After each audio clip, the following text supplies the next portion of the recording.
country that has toppled so many governments in Africa, that has led so many coups in Africa and other parts of the world, a country that has killed so many of our leaders in Africa and other parts of the world, the killers of Patrice Lumumba, those who toppled Kwame Nkrumah, those who killed Nasser, those who killed Muammar Gaddafi, today are coming to teach us about democracy. A country that has been built on brutal force, on enslavement of other human beings, on the humiliation of Africans, the exploitation of Africans, the plunder of Africa, today is coming to teach us about democracy. If you have no respect for the dignity of others, if you have no respect for the sovereignty of other countries, you cannot claim to be a champion of democracy. That was Fred Membe, president of the Socialist Party of Zambia, speaking at the Second International Forum on Democracy, the Shared Human Values in Beijing this past week. He was referring to Kamala Harris's visit to Africa, saying, who is the United States to be lecturing anyone on democracy? Because she was doing a tour in Africa to promote democracy, when you yourself keep toppling leaders and overthrowing governments by force. Well, someone else who spoke at that forum on democracy in Beijing is Lee Camp. Lee Camp is a comedian, political activist, and commentator. He hosted the popular RT America show called Redacted Tonight before it was shut down due to U.S. sanctions. He is now hosting The Most Censored News on Mint Press News, which can be found at leecamp.net. Lee, welcome to the show. Thank you for being here. Thanks for having me, Kim. So talk about this invitation you received to go to Beijing. You were there to speak at this forum. Lots of participation there. I think there was 100 different countries that were represented. How did you get involved in this, and what was this forum about? Yeah, they reached out to me. I think it was specifically CGTN that reached out to me, but it was also the Chinese Academy of Social Sciences put on this event as well. And you know, they wanted me and many others from many countries to speak. As you mentioned, one of the best speeches there was that one you just showed by Fred Membe. It was epic and poignant points he was making about the U.S. lecturing other countries on democracy while going around the world. And this goes on to this day. I think, you know, he was mentioning some of the ones from the past, some of the most horrific assassinations and coups. But people think, I think a lot of Americans think that's the past. And it certainly is not. This type of stuff. I mean, we kidnapped Jean-Bertrand Aristide in Haiti in 2004. We have tried to coup many countries recently, including Bolivia and Venezuela. But anyway, excellent speech from him, excellent speeches from George Galloway, from Professor Jeffrey Sachs, a Columbia professor. So many great speeches and great participants there. And yeah, they asked me to come speak as well. And I was happy to do it and to see the country. I mean, I just wanted to see it with my own eyes because of all the propaganda we get from the U.S. media. And we rarely see even a second of your average Chinese person in China. Like, that video doesn't exist. 1.4 billion people. Apparently no one's caught a video of average Chinese people. Yeah, well, you're right. I mean, typically in the Western world, we tend to showcase other Western countries way more than we do Asian nations. You know, we don't really see a lot of them in the news and what's going on over there. What's interesting about this, though, and so I have to ask you about this, is, you know, the name of this forum was Democracy, the Shared Human Values. A lot of people will say, what is a forum like this being done, being hosted in China, where China doesn't have a democracy, or seemingly? What do you make of that? I mean, do you feel like there is, in fact, democracy in China? Do the people there feel like there's democracy there? I do feel like there's a form of democracy there. Now, that doesn't mean that it's the ideal form.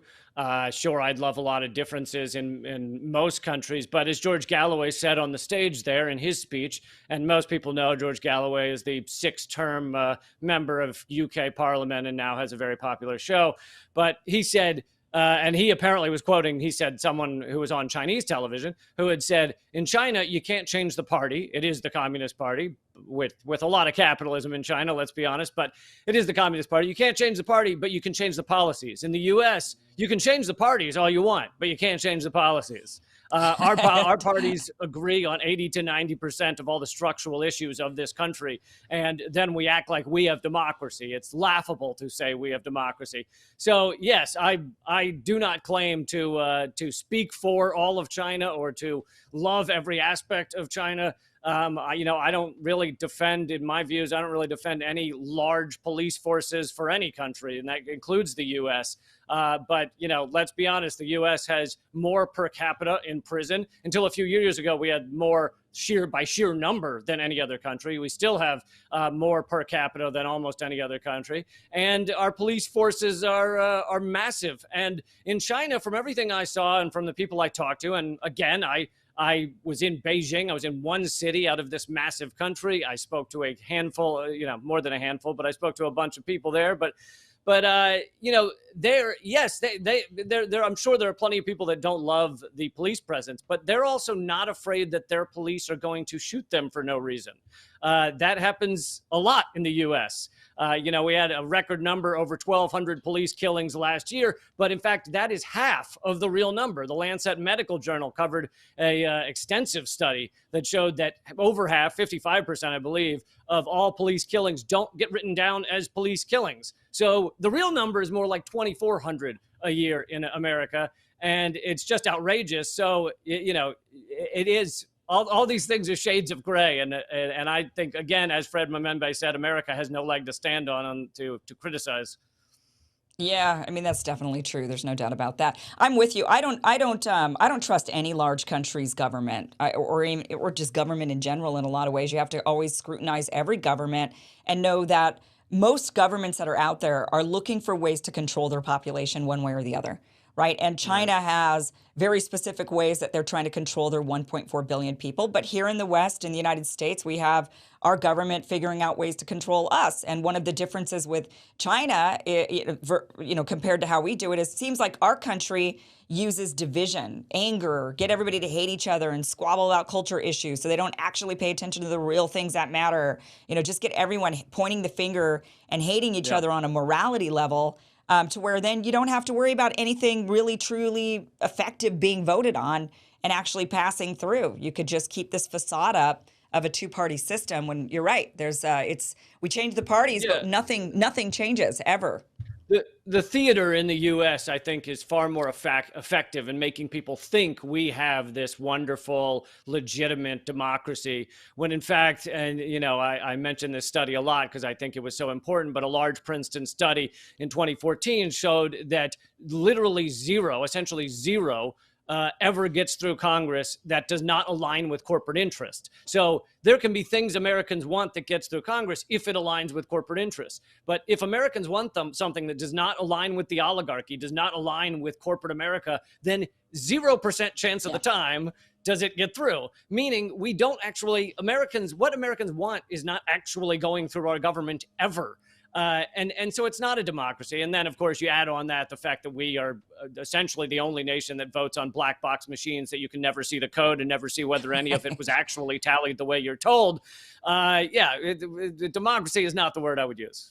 Yeah. So tell us, when you were there, I've never been there either, but I do know that there's the Great Firewall of China that doesn't let you browse the internet as freely as you would like or access certain websites. I know they keep tight controls over, because they have their own versions of a lot of the things that we have over here. Did you experience any of that, or did you use a VPN and you were able to just kind of browse like normal? Well, so I failed. I guess I'm not a good traveler. I failed to study any of that before I went. So I showed up on the first day and did not have access to anything I used because those are the big tech. Unfortunately, I'm dumb enough to use the big tech sites for a lot of things. So, Gmail, Facebook, Twitter, YouTube, all blocked. But then every Chinese person and non-Chinese that live there, I met a lot of Americans, Pakistani people that live there, but they all go, oh, well, you just have a VPN. So they all have VPNs and they all use those sites. And even Chinese official things like CGTN or other media entities, you have Twitter accounts, so and YouTube accounts. So they're using VPNs as well. But, and China, the Chinese government says the reason they do that is because all of these large American entities, Google, which owns YouTube, Facebook, et cetera, they are data mining. We all know that. And so their argument is we don't want our citizens data mined by American companies. And, I think that's a fair argument to be made in many ways. Google from its early days, along with Facebook, have connections to the CIA, In-Q-Tel, CIA's investment capital arm. And so it's like, why would you, if a country really cared about their people, why would you want your citizens data mined like that? But on the other hand, I also believe in freedom. So if people want to do things, I think they should be allowed to do them. I mean, that's the argument for why they want to block TikTok. One of the arguments is because of the data mining of American citizens. So they're saying, well, we got to get rid of that because we don't want China to be spying on the U.S. But the big issue, did you read the TikTok bill, which does not actually have the word TikTok anywhere in it? Right. It's not even about, but that's the rhetoric they use in order to get people to say, yeah, I want to get rid of TikTok. It's because I want to stop the Chinese from spying on us, with those weather balloons and those social media apps. Right. But what's interesting, the VPN thing I think is really interesting. I do know that everyone there can seemingly get around the firewall with VPN, but then if the government doesn't like you and they want to go after you for something, it's like how the U.S. uses the IRS. It's if they don't like you, they can go after you. They could find something you've done wrong so that they could put you in jail. And using a VPN would be one of those things if you happen to be a person that they're targeting that they've got on their sites. Government in general, again, can't be trusted in that way. Yeah. Similarly, George Galloway, who used to have an Associated Press show, AP show that was like leased or something to RT. So he was never a direct employee for RT, but his show got shut down because it was aired on RT. And he said that now they've passed a law in the UK where if he were to do an interview for CGTN or RT or anything, the UK government could arrest him and put him in jail for years, the new law says, for basically doing media for the enemy or something like that. And so he hasn't done one since this law passed. But, it's at least in the US, that type of thing, if that goes through, would be a lawsuit waiting to happen. But countries that are considered free, like the UK, now can arrest people for doing an interview on another network. How was the pollution when you got there? We always hear about China having massive pollution, but that they're cleaning it up rapidly with a lot of the measures that they've taken, the environmental measures. But how was it when you got there? Well, yeah, it's interesting. When I first arrived and, I get in the cab, the sky is like blacked out. I mean, it is very gray, yet you could tell it was not clouds. And I was like, oh, this is catastrophic.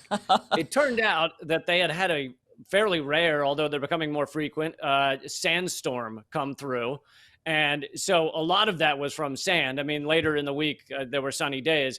There's still clearly some pollution in Beijing specifically. I don't know about the rest of China, but there's still some pollution. But people that live there told me it used to be very bad. Now it's not nearly as bad. But the other thing is with pollution or something like that, people like to use that to blame all of China. My opinion is if a city has pollution, shouldn't we want to help those citizens live a better life? I don't know that that's China's, in general, you should hate all Chinese people because there's pollution in Beijing. Again, people will take a fact and somehow turn it into a xenophobic, therefore we should hate all the people that live inside those borders. And to me, that's just idiotic. And the U.S. government wants that. They want us to behave that way and to develop hatred in that way. Of course, there's many cities within the U.S. where the pollution is egregious. There's this is a few years ago. I don't know what it is now, but over 2,000 cities across the U.S. have non-safe levels of lead in their water.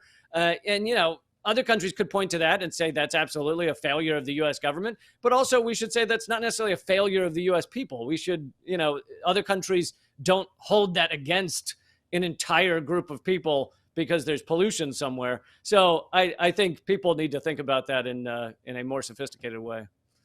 Were they all wearing masks because of the pollution? I don't think it was because of the pollution. Almost everyone is still wearing masks because of the pandemic. Although there's a lot of interesting, cultural differences. For example, in the cab, there was also someone who was a student who was helping me find places. And I thought she had said to the cab driver, "Oh, we need to put masks on or something." And so, to be polite, I put a mask on, and she turned around and goes, "Oh no, you don't have to put one on. We would never ask a foreigner to put on a mask." And That's it's kind of like, weird. I just love the cultural difference of like, "Oh no, this is our thing. You do your thing." Like, Well, I was under the impression that they wore masks even before the pandemic because of the pollution, and so it was like a yeah, normal no, thing to be doing there. I had seen photos of that before the pandemic, but it Yeah. seemed to me that this had mostly to do with the pandemic, because when people were outside, very few of them were wearing masks. But Interesting, interesting. So the sentiment that they have that, I would imagine we're seeing ramped up rhetoric here in the United States against China. Definitely it is, it's interesting. A lot of the people on the right who are very anti-spending tons of money on the war in Ukraine are suddenly, when you say the word China, they go all full on hawk. And they're like, well, no, but China, we've got to stop. We've got to do something about China. Clearly that rhetoric, they're aware of the rhetoric. Do they, or are they fully aware of the stuff that comes out of like Marco Rubio and Lindsey Graham's mouth? yeah, I think they are. But again, so it's not like I spoke to any higher ups in Chinese government, so I don't know the way Just they're the average talking about it. person. But The the average average person. person, the average person is aware of the propaganda being said about China. But in every conversation I had, and this held true for when I spoke to people, I went to Cuba for a few days. It was the same there. They seem to separate our government from us, from Americans. Like they go, "Oh, that's your crazy government saying that stuff." But I love Americans. Like Cubans said they love Americans.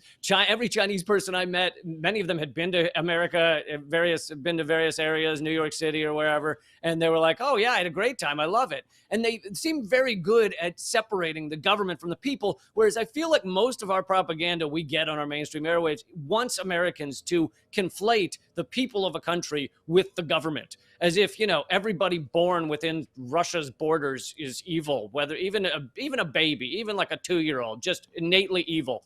It's just garbage Neanderthal thinking, which is infuriating, but it's useful. It's useful, right? To keep people in line, to keep them supporting an infinite war state. And so we're told to hate whole nations.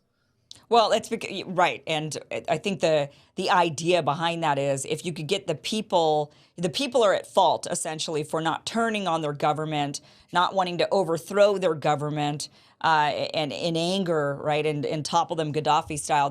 I think that's the idea, is that you as a person are responsible for your terrible government because you should be riding up against them, overthrowing them in some sort of revolution, for sure. And also we see this even in sports, right? We see that the athletes are being banned. If you're a Russian tennis player or a Belarusian tennis player, you're not allowed to play at Wimbledon last year. Or, we see the banning even of just athletes who have nothing to do with their government's decisions.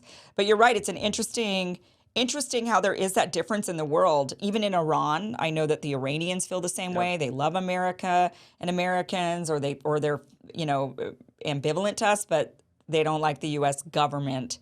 There's definitely a difference. But you're right. Here in the U.S., we're taught a bit differently to kind of blame the people. It's their fault for their bad government, which maybe there's some truth to that, actually, and maybe we should be blamed for our bad government somehow. I don't know if there's a way for us to get rid of our bad government. Maybe it is our fault for falling for all the rhetoric that they spew at us, right?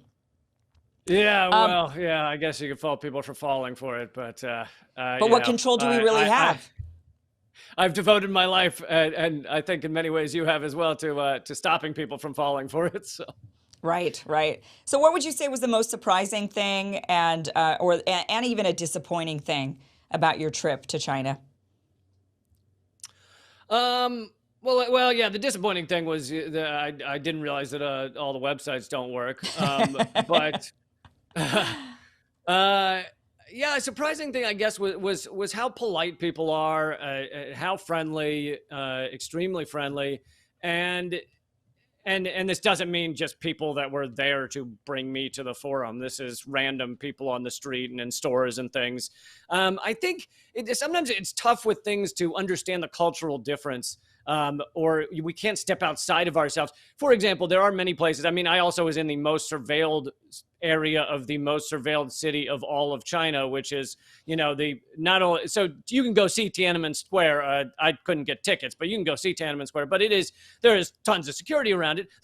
It's also next to I think the largest police headquarters in all of China. So it makes sense that area would have a lot of security. However, even whether that's true or not, there are various places where you see Chinese soldiers, and the way they stand is different than the way American soldiers stand. They stand like the beefeaters in London, with straight ahead, can't move. You could go and probably tickle their nose and they probably wouldn't respond.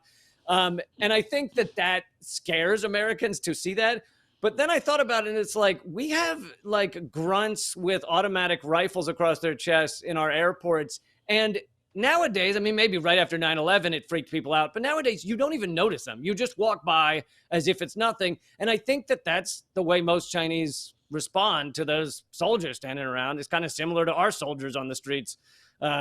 We kind of don't respond. I mean, back during various protests, Black Lives Matter and stuff, they had the National Guard on the streets of D.C. when I was living there. And, you find it odd, but you kind of get used to it, which is also a sad state of maybe the human behavior. But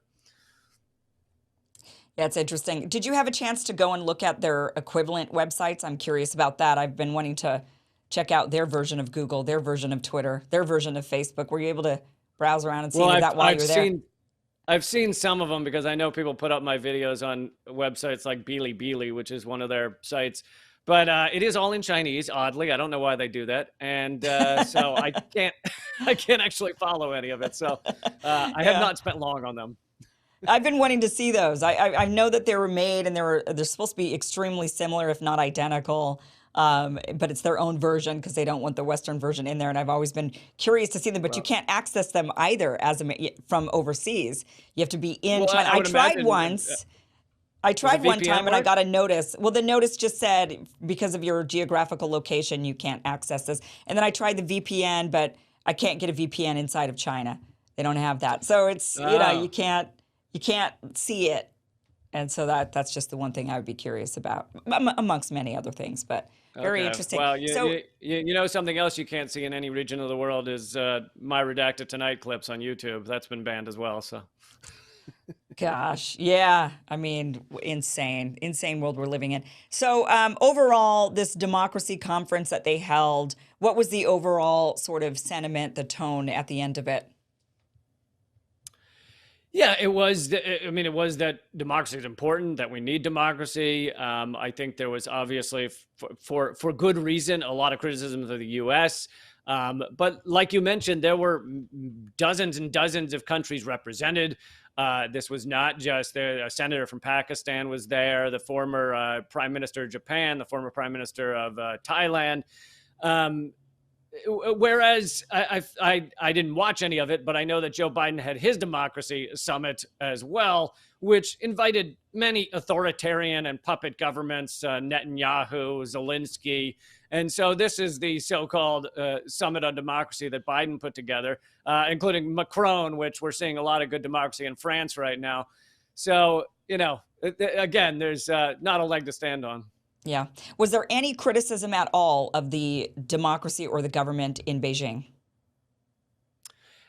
So there were like breakout sessions, and on top of that, I missed the first day. So I probably saw 30% of the forum when you add it all up, and I didn't see. I don't think I saw any, but okay. I saw a percentage of the forum. Yeah. Well, Lee, thank you so much for. Sorry, one last thing. I will say I was pleasantly surprised when I spoke to people, not not in the forum, but in general, and actually people who were attending the forum. Plenty of criticism of the Chinese government. They were supportive overall, but they would say, "But I think this needs to change, or this needs to change," or they would also point out the highlights of they respond to their people. Yes, there were some protests against the lockdown, not nearly the size the Western media pretended, but it didn't change the policy because of the protests. So there was positive and negative coming from pretty much everybody I spoke to, which felt very different from an extremely repressive regime where people are like, I can't talk about that. Yeah, yeah. Yeah, I do. That is one of the people in China say the benefit of theirs is that if enough people speak up and say they want a policy change, it actually does get changed by the government. And ultimately, I think in general Asian culture, authoritarianism only works if the people, people have to actually appreciate you and respect you as a leader. Once they lose respect for you as a leader, if they feel like they're not being listened to, absolutely people get overthrown. This has happened all throughout Asia for many times have leaders been overthrown. It's not impossible to do. The people just get mad enough. And that's what happens. So, or they're forced to step down because the people are no longer happy with them. They feel like they're not in the favor of the people. So, interesting differences. Tell that to Macron. Yeah. Yeah. Lee Camp, thank you so much for being here. Host of the most censored news on Mint Press, which can be found at leecamp.net. So, Lee, thank you for being here. Thanks a lot.